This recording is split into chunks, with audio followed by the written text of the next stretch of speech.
Halo Sobat Sukses PPPK dan CPNS. Kali ini kita akan menyampaikan materi kebidanan yang wajib diketahui saat tes CAT Bidan Ahli Pertama dan Bidan Terampil dalam persiapan tes PPPK 2024. Sebelum kita mulai, mohon untuk klik, komen, share, dan subscribe. Terima kasih.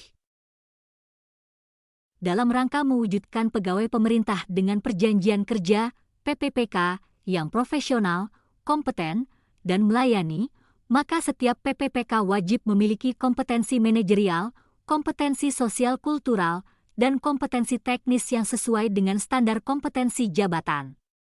Berikut kami bagikan materi pokok soal kompetensi teknis bagi bidan ahli pertama dan bidan terampil. Kompetensi umum bidan ahli pertama yaitu 1. Pengkajian pada ibu hamil fisiologis, 2. Asuhan kebidanan pada ibu hamil fisiologis, 3. Pengkajian pada ibu bersalin fisiologis, 4. Asuhan kala 1 persalinan fisiologis, 5. Asuhan kala 2 persalinan fisiologis, 6. Asuhan kala 3 persalinan fisiologis, 7. Asuhan kebidanan pada ibu nifas fisiologis, 8. Komunikasi informasi dan edukasi, KIE, tentang kesehatan ibu dan anak pada individu atau keluarga sesuai dengan kebutuhan. 9. Fasilitasi inisiasi menyusui dini, IMD, 10. Asuhan neonatal esensial, 11.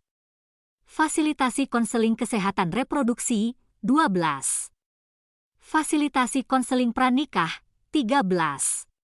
Fasilitasi konseling keluarga berencana, KB, 14. Pembinaan keluarga balita, remaja, lansia, 15.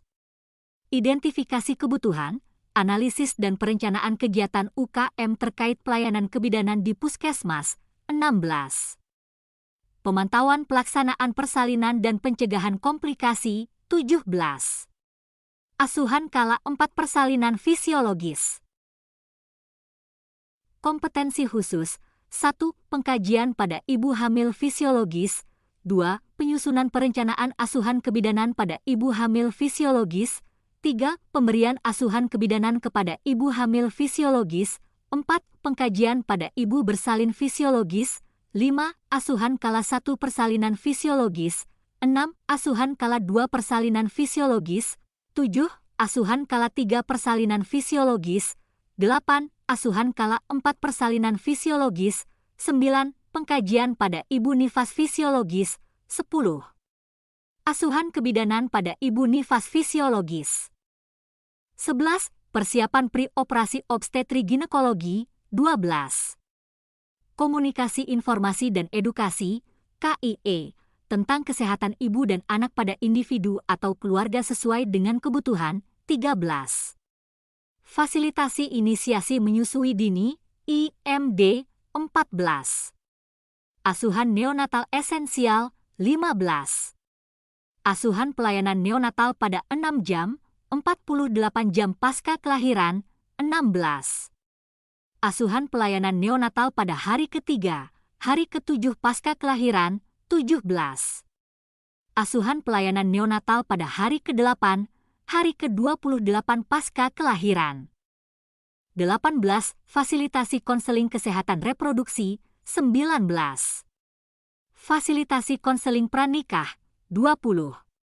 Fasilitasi konseling keluarga berencana, KB, 21. Pemetaan sasaran dan analisis data pada keluarga dan masyarakat, 22.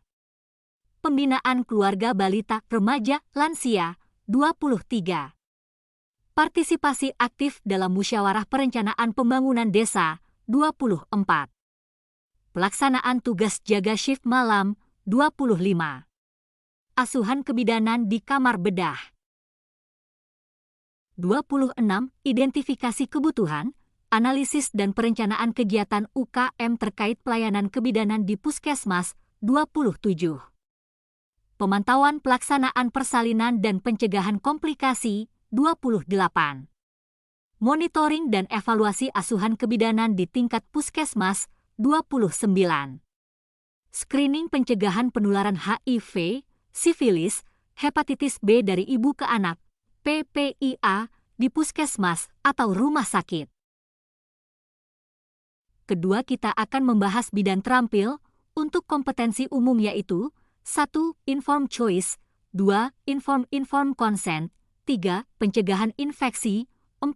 Pengendalian infeksi, 5. Pemeriksaan darah pada pelayanan kebidanan, 6. Pemeriksaan laboratorium urin pada pelayanan kebidanan, 7. Nutrisi dan rehidrasi, 8. Oksigenasi dan personal higiene, 9. Promosi tentang perilaku pola hidup sehat, 10. Edukasi tentang perilaku pola hidup sehat. Kompetensi khusus, 1. Pengkajian pada ibu hamil fisiologis, 2. Perencanaan asuhan kebidanan kasus fisiologis sesuai kesimpulan, 3. Vitamin suplemen, 4. Kelas ibu hamil, 5. Komunikasi informasi dan edukasi, KIE, 6. Asuhan kala 1 persalinan fisiologis, 7. Asuhan kala 2 persalinan fisiologis, 8. Asuhan kala 3 persalinan fisiologis, 9. Asuhan kala 4 persalinan fisiologis, 10. Pengkajian pada ibu nifas. 11. Asuhan kebidanan masa nifas 6 jam sampai dengan hari ketiga pasca persalinan, 12. Asuhan kebidanan masa nifas hari ke-4 sampai 28 pasca persalinan, 13. Asuhan kebidanan masa nifas hari ke-29 sampai 42 pasca persalinan, 14. Asuhan kebidanan pada gangguan psikologis ringan dengan pendampingan, 15. Fasilitasi inisiasi menyusui dini, IMD, pada persalinan normal. 16. Asuhan bayi baru lahir normal, 17. Penanganan awal kegawat daruratan pada bayi berat lahir rendah, BBLR, 18. Komunikasi informasi dan edukasi, KIE, tentang kesehatan anak pada individu keluarga sesuai kebutuhan, 19. Pelayanan keluarga berencana, KB, oral dan kondom, 20. Komunikasi informasi dan edukasi, KIE, tentang kesehatan reproduksi perempuan dan keluarga. 21. Berencana, KB, suntik pada individu keluarga sesuai kebutuhan promosi dan edukasi tentang perilaku pola hidup sehat untuk remaja termasuk personal higien dan nutrisi, 22. Pendataan sasaran pada individu, WUS-PUS keluarga berencana, ibu hamil, ibu nifas, ibu menyusui bayi dan balita di wilayah kerja puskesmas melalui kunjungan rumah, 23. Tabulasi sasaran pada individu, WUS-PUS keluarga berencana, ibu hamil, ibu nifas, ibu menyusui bayi dan balita. 24. Pelaksanaan kegiatan survei mawas diri, SMD, atau Musyawarah Masyarakat Desa, MMD, 25. Pelayanan kebidanan di Posyandu, Posbindu, Kampung KB atau tempat lain sesuai penugasan, 26. Pemberian imunisasi rutin sesuai program pemerintah pada anak sekolah. Bagaimana Sobat Sukses PPPK dan CPNS? Apakah sudah siap tes PPPK 2024? Persiapkan dari sekarang agar menjadi PPPK penuh waktu di tahun 2024. Jika ada pertanyaan, Sobat Sukses PPPK dan CPNS bisa ketik komentar di bawah ini. Jangan lupa klik like, komen, share dan subscribe. Terima kasih.